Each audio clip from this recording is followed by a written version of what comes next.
Mirsa, setelah gencatan senjata Iran-Israel, Presiden Amerika Serikat Donald Trump mendorong gencatan senjata Israel-Hamas. Januari lalu gencatan senjata Israel-Hamas sudah terjadi, tapi bubar di tengah jalan. Mengapa gencatan yang didorong oleh Donald Trump kali ini dinilai hanya sebagai pencitraan saja? Berikut ulasannya dalam Top Review. Tunggu apa lagi bersama Kata Uma. Renyahnya bikin lagi. Dari telur dan bahan alami. Tunggu apa lagi? Dapatkan sekarang. Kata Oma. Kasih sayang Oma di kerenyahannya.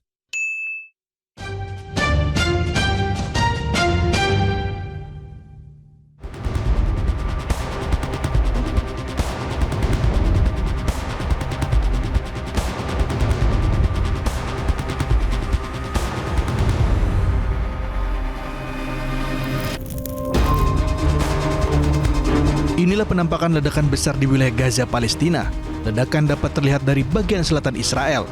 Setelah gencatan senjata dengan Iran, Israel meningkatkan kembali serangan ke Gaza. Langkah genosida Israel ke bangsa Palestina masih terus dilakukan. Kementerian Kesehatan Gaza menyatakan lebih dari 56.000 warga Palestina yang meninggal dunia akibat genosida Israel di Gaza, dengan lebih separuhnya wanita dan anak-anak yang menjadi korban.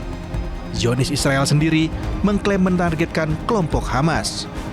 Di tengah gencara genosida yang dilakukan Zionis Israel, Presiden Amerika Serikat Donald Trump meyakini gencatan senjata antara Israel dan Hamas bisa saja tercapai dalam waktu dekat. Bahkan dalam 1 minggu ke depan, Amerika Serikat memandang perlu segera adanya gencatan senjata karena melihat banyak warga Palestina yang menderita. Pernyataan soal gencatan senjata di Gaza, Palestina ini disampaikan Presiden Trump di ruang oval Gedung Putih, Washington DC, usai upacara penandatanganan perdamaian konflik antara Republik Demokratik Kongo dan Rwanda. Pada pernyataannya pada media, Presiden Trump menegaskan bahwa pihaknya melihat peluang besar bagi tercapainya kesepakatan damai sementara antara Israel dengan kelompok Hamas. Trump menyatakan keyakinannya bahwa pekan depan dapat mencapai kesepakatan tersebut. Often asked, and I think it's close. I just spoke with some of the people involved. It's a terrible situation that's going Gaza. He's asking about, and we think within the next week we're going to get a ceasefire.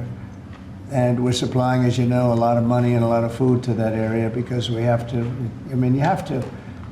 We're in theory not involved in it, but we're involved because people are dying. And I look at those crowds of people that have no food, no anything, and you know we're the ones that are getting it there.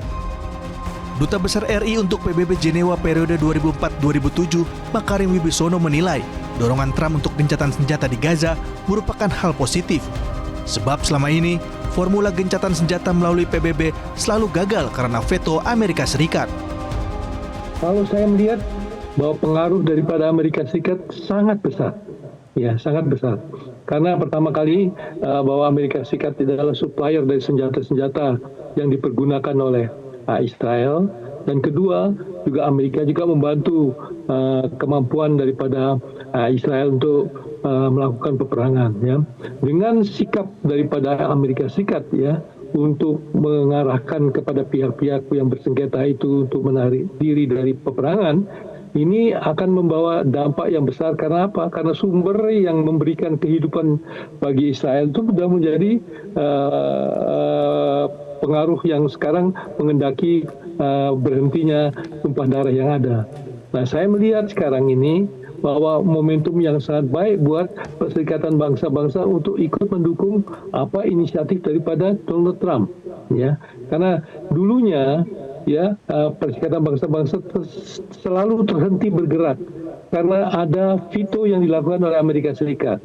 Ya, nah dengan adanya ya, dorongan dari Amerika Serikat untuk melakukan gencatan senjata dan kemudian ada resolusi Dewan Kawanan PBB yang memberikan keputusan untuk mengadakan gencatan senjata, saya merasa ini merupakan suatu formula mekanisme gencatan senjata yang bagus. Gencatan senjata antara Israel dan Hamas sebenarnya sudah pernah terjadi, yang mulai berlaku pada 19 Januari 2025. Gencatan senjata ini merupakan kesepakatan 3 pihak, yakni AS, Qatar, dan Mesir, yang diratifikasi oleh pemerintah Israel pada 17 Januari 2025. Kesepakatan gencatan senjata direncanakan terdiri dalam 3 tahap. Tahap pertama, sekitar 6 minggu sejak 19 Januari, berupa pertukaran 33 sandera Israel termasuk wanita, anak-anak, dan lansia dengan ratusan tahanan Palestina, ditambah penarikan sebagian pasukan Israel di Gaza dan peningkatan bantuan kemanusiaan.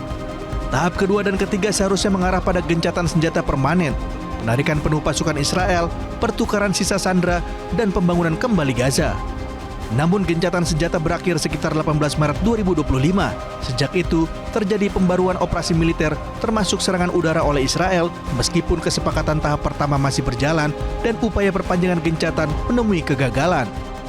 Setelah gencatan senjata bubar pada 18 Maret 2025, Trump memberi dukungan tegas kepada Israel untuk melanjutkan aksi militer. Pemerintahnya memberi green light terhadap serangan baru Israel sambil menyalahkan Hamas karena menolak perpanjangan gencatan senjata. Sebelumnya, Trump sempat memberi ultimatum kepada Hamas bahwa jika mereka tidak melepas sandera sebelum batas waktu, maka gencatan harus dibatalkan. Sikap ini konsisten dengan kebijakan pro-Israel dan diplomasi tekanan yang menjadi ciri kepemimpinannya. Keberpihakan Trump pada agresi Israel begitu nyata. Namun, tiba-tiba pada 27 Juni 2025, Presiden Trump menyatakan optimis bahwa gencatan senjata bisa dicapai dalam 1 minggu. Ia menyebut telah berbicara dengan orang-orang yang terlibat dalam negosiasi dan menegaskan bahwa AS aktif memfasilitasi proses tersebut. Apakah Trump sedang cari simpati lewat pernyataan gencatan?